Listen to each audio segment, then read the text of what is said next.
శ్రీ సత్యసాయి జిల్లా శ్రీకంఠాపురంలోని శ్రీ ముత్యాలమ్మ దేవాలయంలో అమ్మవారి మూల విగ్రహం ముక్కు పుడక నుంచి సన్నటి నీటి ధారలు వస్తున్నాయి. ఈ దృశ్యాలను చూసిన పూజారి భక్తులు ఆశ్చర్యానికి గురయ్యారు. అమ్మవారిని చూసేందుకు వివిధ ప్రాంతాల నుంచి భక్తులు తండోపతండాలుగా తరలివస్తున్నారు. పూజలు చేసి తమ భక్తిని చాటుకుంటున్నారు. అయితే ఈ దృశ్యాలు చూసిన కొంతమంది వింతగా భావిస్తుంటే మరికొంతమంది భక్తిగా భావిస్తున్నారు.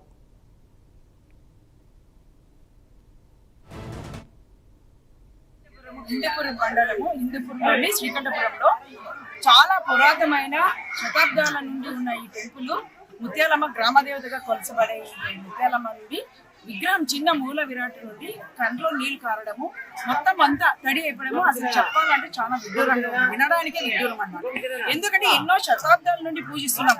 ఈ శ్రీకంఠపురం అనేది హిందూపూర్లో ఒక సపరేట్ అయిన ఊరు అయినప్పటికీ ఇంతగా కొలుస్తామంటే గ్రామదేవత అంటే మా ఇళ్లలో శ్రీకంఠపురంలో గ్రామాలు ప్రతి ఒక్కరికి చాలా ఇంపార్టెంట్ గా కొలిసే దేవత మా ముత్యాలమ్మ దేవత గ్రామ దేవత.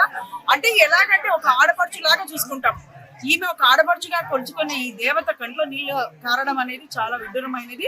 అయితే ఎప్పుడూ లేని విధంగా ఈ రోజు ఇలా చూడడము మాకు మంచి జరుగుతుందనే ఉద్దేశంతోనే భావిస్తున్నాము. మా గ్రామ దేవత మా శ్రీకంఠపురం ప్రజలకు అందరికీ మంచి చేస్తుందనే కోరుకుంటున్నాము. ఈమె ఎప్పుడు మాకు చల్లగా చూసింది. ఏ రోజు ఈమెను కొలవడం వల్ల మాకు ఎటువంటి ఇబ్బందులు లేవు. ఈమెలో శక్తి ఉందని మరి ఇంకొకసారి నిరూపించుకుంది. కింద నోటి ధర నీరు కాల్చడం జరిగింది.